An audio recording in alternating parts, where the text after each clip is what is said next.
Good morning, students. Yesterday we've been looking at the one of the great devotees and one of the great masters, that was Kabir, and his poetic works. And also, we looked into the fact that sometimes they appear to be contradictory and paradoxical.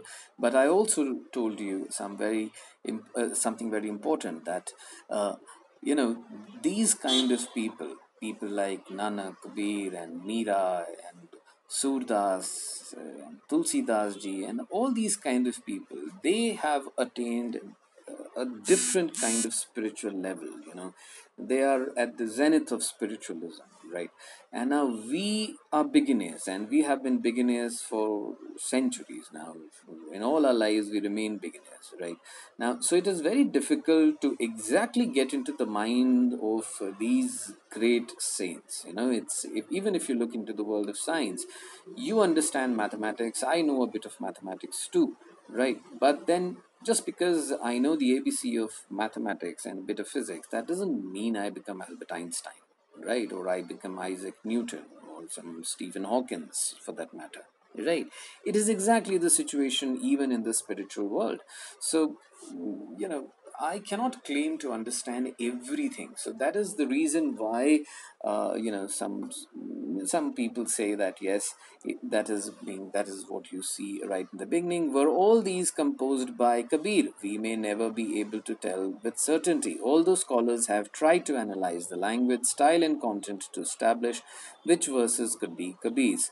What this rich corpus of verses also signifies is that Kabir was and is to the present a source of inspiration for those who questioned entrenched religious and social institutions, ideas, and practices in their search for divine. So ultimately, what we are unanimous on, at least, is that yes, Kabir was a great leveler. He brought all sections of society on one platform. It was not about the sanctity of Vedas and Purans and Quran and Sharias and Hadith and all of that. Kabir was not about any of that. He just was preaching about the purity of Almighty.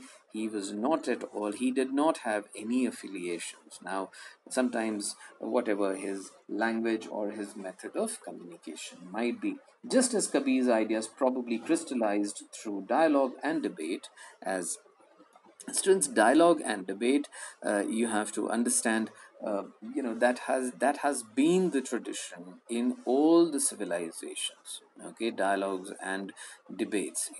Indian great masters and rishis and maharishis for thousands of years have been you used to debate different philosophies, spiritualism, yoga, shastras, different kinds of shastras for thousands of years. Right from the time of Ramayana, you can think of, there were great masters, great rishis, maharishis who used to indulge in that. Then you come to, say, Roman civilization or Greek civilization. Even in those civilizations, they had a very rich culture of debate and discourses, from which they used to share ideas, enrich their ideas, and everyone used to benefit. You talk about the great masters and philosophers like, say, Socrates or Aristotle or Plato or Cicero. All of them you talk about, they were great masters of debate. They were just not about writing at all, because unlike today, where we do not debate at all, we just want that people should agree with us, right? Whatever I am saying is the right thing to, uh, there is and there cannot be a second opinion, and we have no space in our head for second opinion, right? And the only space, and the only thing smart now left about us is our smartphones, because we are always into, there's nothing called debate at all. Within 5 minutes we would end up fighting with each other. So, but that doesn't enrich our knowledge at all. Something that used to be the tradition, and people used to debate and discourse for hours and days at stretch, taking short breaks, and again they would assemble, and then again something would start. So, those were different times, they were different people, students. And this is most evident in later debates about whether he was a Hindu or a Muslim by birth. Debates that are reflected in hagiographies. Now, hagiographies, I've told you, is essentially biographies of great religious persons. And, you write about them, biographies, of course, but essentially of the people who are great spiritual masters. So many of these were composed from the 17th century onwards, about 200 years after Kabir's lifetime. Hagiographies within the Vaishnava tradition attempted to suggest that he was born a Hindu, Kabir Das. Kabir itself is an Arabic word meaning great, but was raised by a poor Muslim family belonging to the community of weavers or julahas, who were relatively recent converts to Islam. They also suggested that he was initiated into bhakti by a guru, perhaps Sant Ramananda. However, However, the verses attributed to Kabir use the words Guru and Satguru, but do not mention the name of any specific preceptor. Historians have pointed out that it was very difficult to establish that Ramananda and Kabir were contemporaries without assigning improbably long lives to either or both. So, while traditions linking the two cannot be accepted at face value, they show how important the legacy of Kabir was for later generations. Since it is very understandable, we are talking about a time which is 500 years ago, 600 years ago, so in those, and even 800 years ago, 900 years ago. So, students, you have to understand that those points in time, there were no selfies, all right? That and people were not stupid like the present day we are that stupid, that even if you're going to the toilet, you probably update it in your social media account, going to the toilet, sitting at the airport, and probably having whatever. So all that garbage didn't exist then. So it is very difficult, because people were not narcissistic about themselves. That today I met him, today I met him, today I did this. There was no maintenance of diaries. People didn't think that they were important at all. They that is man. There was the concept of man was not very strong in those years. Of course, it was. It always has been, but it was not that strong, students, that people would only be talking about themselves. The first thing that they used to negate was their man, because they were so kind of in awe of whatever they saw around themselves, that they always thought that it can't be about me. Everything can't be about me, unlike today where everything has to be about me. So we are looking at the picture with entirely different prisms. They were looking at things with entirely different prisms, and we look at things with a very, very self-centered and a selfish kind of prism. And that is why it becomes very difficult for a modern era historian to really connect the dots, because we use so much of logic. We use today's logic and try and connect the world which existed 400 years ago, 500 years ago, 800, 900 years ago. That's not going to happen. It gets very murky and it gets very hazy after a point, because we are unsure. So now, coming to another great of the great saints, and the great tradition of, again, the great Indian tradition, if we may call it, which starts with, we've been very lucky to be blessed with some great, great saints in India, right from now. He was another man from the same tradition of Gautam Buddha and Vartaman Mahavira and Adi Shankaracharya and all these people, Kabir. Now we come to Baba Guru Nanak and the sacred word. Baba Guru Nanak, we all know, Guru Nanak Dev Ji, 1469 to 1539, was born in a Hindu merchant family in a village called Nankana Sahib near the river Ravi in the predominantly Muslim Punjab. That is, today it is in Pakistan, of course. He trained to be an accountant and studied Persian. He was married at a young age, but he spent most of his time among Sufis and Bhakts. He also traveled widely.